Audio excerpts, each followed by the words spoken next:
The withdrawal no one talks about. So when you quit an addiction, you don't just withdraw from the substance or habit or behavior. You withdraw from your whole identity. So the first thing that comes is the physical withdrawal. That could come in a few different ways depending what it is. It could be getting the cold spells, the shakes.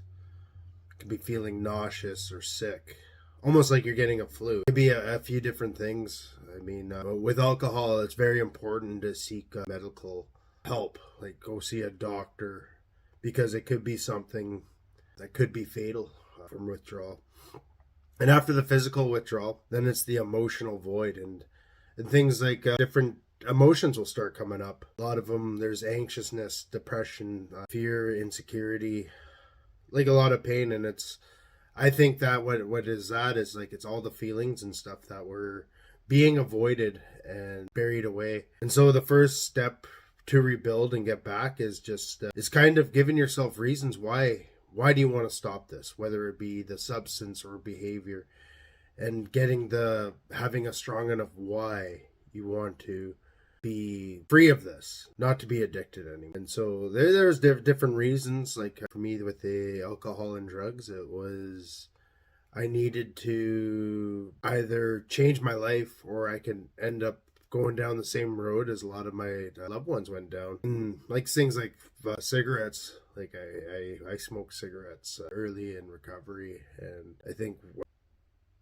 like a lot of my reasons to quit that one was like for the health, but also like financial reasons too. I didn't have my license or have a car, and car and a license in BC are quite expensive to have at the time. So I was like, do I want to be able to have my freedom to drive, or did I want to be walking and smoking? I mean, and so, and the other, health reasons too, right? Like I wanted to do things without being out of breath. And so it's just finding those reasons and whys to want to quit an addiction. So a message for the man who's one more setback from not giving up. Stop, breathe. This message found you for a reason. So what I want to say is just to encourage you. Like if you're hurting, if you're in pain, no matter what it is, I wanted to encourage you to reach out for help. Keep going. Like you're not alone in this. I could feel that way sometimes in our thoughts, and it just feels like it's just us. And so if you are, whatever you're going through, just take some time for yourself. Stop, breathe, and just know that this message has found you for a reason. And so rock bottom is a gift, and this is how to open it. So your rock bottom isn't a pit, it's a foundation, but only if you stop digging. And so realizing where your rock bottom is, it could be one of the most shittiest places that you ever thought you'd be in, but it gives you the opportunity to change. And honestly, when I see people that are struggling and that have come to a point where they're in so much pain and hurt that they want to change, I'm glad they're there. Because if they're not there, then like what's really gonna stop them? And so that was one thing I found too. Like I hit my rock bottoms, and I needed to decide: do I want to keep going down this path, or do I want to change myself? Do I want to heal myself? And so if you feel like you're in that place where you're hurting and you're in pain, just look at it. This is the motivation that you may be needing to change. And it can be the motivation to put you in a place where you can start building and creating a life that you always wanted. And so whatever's brought you here, I just want to say welcome, and I want you to keep going. So 3 daily lies that keep you small. So lie number 1, I'll start tomorrow. So we believe it. We think it's a true statement. Tomorrow is the favorite word of the man who's afraid of today. I think one of my things is like I know New Year's is coming up, but the way I look at it is anybody has the power to change themselves no matter what day it is. And so me personally, I kind of have a pet peeve of, trying to start things new in the new year. It's just something, it's like, if I want to change things today, I'm going to take the steps to do that. And so if there's something that you want to change, I encourage you just to do it.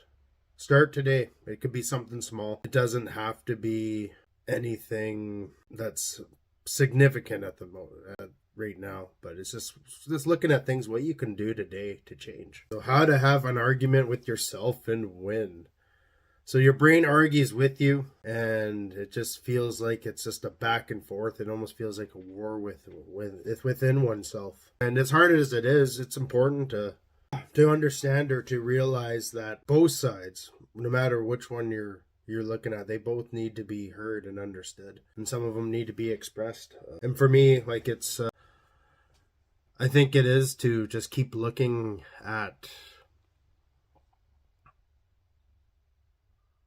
things I don't want to look at, things that are holding me back. Like if I don't do something, I think about the time like I got into this real exercise stint, and I always think about David Goggins. I didn't discover David Goggins till after this, and maybe it might be a good thing, but I was working out consistently, and I was working out 3 or 4 hours a day, and it wasn't sustainable what I was doing. But when I didn't work out, I started feeling shame and guilt. And so it's like, what is that? Why do I have to feel that? Like, why do I have to be good enough to work out that much? So it wasn't sustainable, and it wasn't healthy. And so, that's the war that goes inside, or can go inside. And I think just being able to sit back and look at those things instead of letting it run me or drive me to do stuff that maybe I don't need to or want to do. Like, I know it's good, to work out, to exercise, but if it's something where like unless I'm going to be an ultra marathoner like David Goggins, or I'm going to go into, I think he was like a Marine, and he accomplished many awesome feats. And I think it's important, like he's done things where he's run on broken feet, and so, like, to me, that just teaches me, like, and to understand that, like, so there's might be some days I don't feel like working out, and then instead of listening to those excuses, I just go anyway. I mean, I might not go if I have a broken foot. I might not be, running on it or anything like that. But I mean, I could look at things that I can do. Like, hell, if I have a broken foot, like, I can still do bicep curls or bench press or something. So it's just to look at what I can do, and yeah, those are some of the things that I see.